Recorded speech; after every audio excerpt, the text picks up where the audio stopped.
우리 순수한 우리나라 말에 치사랑이라는 말이 있습니다. 우리가 잘 쓰지 않는 낯선 단어이기 때문에 어색하기도 합니다. 그러나 이 치사랑은 가장 중요한 단어 중에 하나입니다.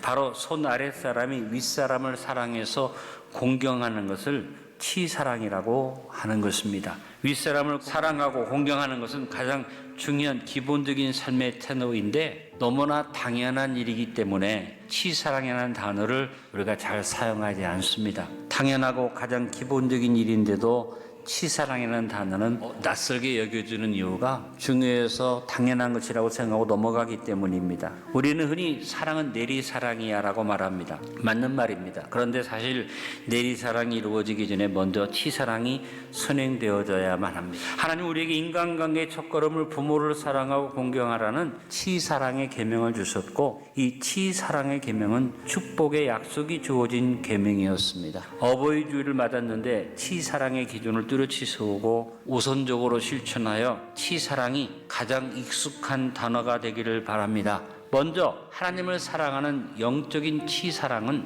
인생의 가장 기본적인 첫걸음임을 우리가 명심해야만 합니다. 하나님은 모세를 통해서 이스라엘 백성들에게 쉐마를 주셨습니다. 쉐마는 신명기 6장 4절 5절의 말씀을 쉐마라고 말합니다. 이스라엘아 들으라, 우리 하나님 여호와는 오직 유일한 여호와이시니 너는 마음을 다하고 뜻을 다하고 힘을 다하여 내 하나님 여호와를 사랑하라. 하나님의 백성으로 택함을 받은 이스라엘 백성들이 간직해야 할 특별한 삶과 신앙의 원칙이 바로 쉐마입니다. 하나님은 쉐마에서 대대로 믿음을 지켜가야 할 하나님이 축복하시는 가정을 위한 4가지 원칙을 주셨는데 그것을 영적 치사랑을 이루기 위한 우리의 기도 제목으로 삼기를 바랍니다. 마음과 뜻과 힘과 정성을 다해 하나님만을 사랑하게 하소서, 말씀을 간직하게 하소서, 자녀에게 하나님을 사랑하는 것을 가르치게 하소서, 신앙의 본을 보이게 하소서.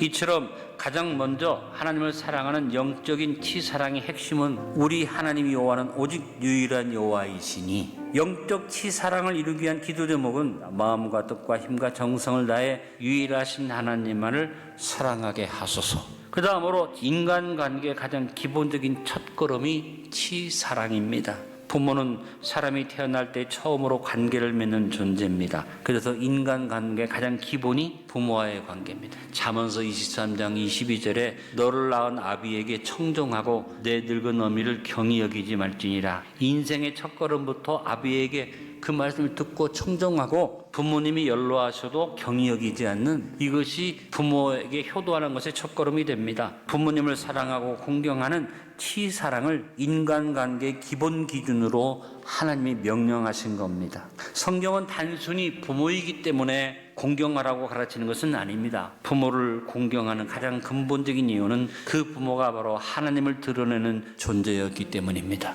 치사랑인 부모 공경은 인간의 가장 기본적 의무고 인간관계의 첫 단추이며 축복의 시작임을 명심하고 삽시다. 부모님을 사랑하여 공경하는 치사랑을 행하며 삽시다. 다음으로 치사랑의 첫걸음은 부모님께 순종하는 것입니다.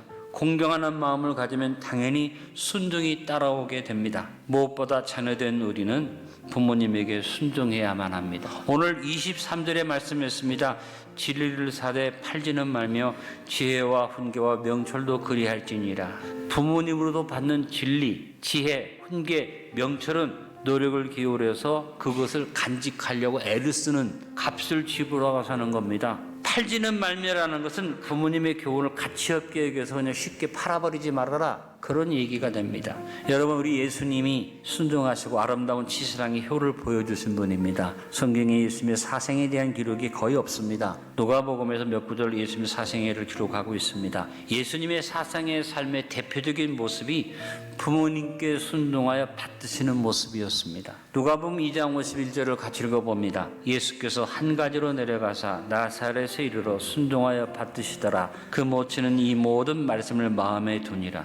예수님의 공생의 사역이 시작해도 부모님의 말씀에 순종해 받듦으로 물을 포도주로 바꾸는 첫 기적을 행하는 것이 요한복음 2장 1절로 11절에서 볼 수 있습니다. 부모를 공경하지 않아도, 순종하지 않아도 돈 잘 벌 수도 있습니다. 명예도 얻고 지위도 얻을 수도 있습니다. 모든 것은 부모를 공경하지 않아도 이루어질 수 있지만 분명한 것은 부모를 공경하지 않으면 하나님 앞에 사랑받지 못합니다. 하나님의 음성도 들을 수 없습니다. 하나님의 역사를 경험할 수 없습니다. 이 땅에서 불효하는 자에게 하나님은 역사하시지 않습니다. 바울은 에베소서 6장 1절로 3절에서 구약의 십계명을 인용하면서 말합니다. 자녀들아, 주 안에서 너희 부모에게 순종하라. 이것이 옳으니라. 주 안에서라는 전제 조건에서 벗어나지만 않는다면 부모님께 마음으로 순종하는 치사랑의 효도의 첫걸음, 순종이 어그러지지 않도록 갑시다.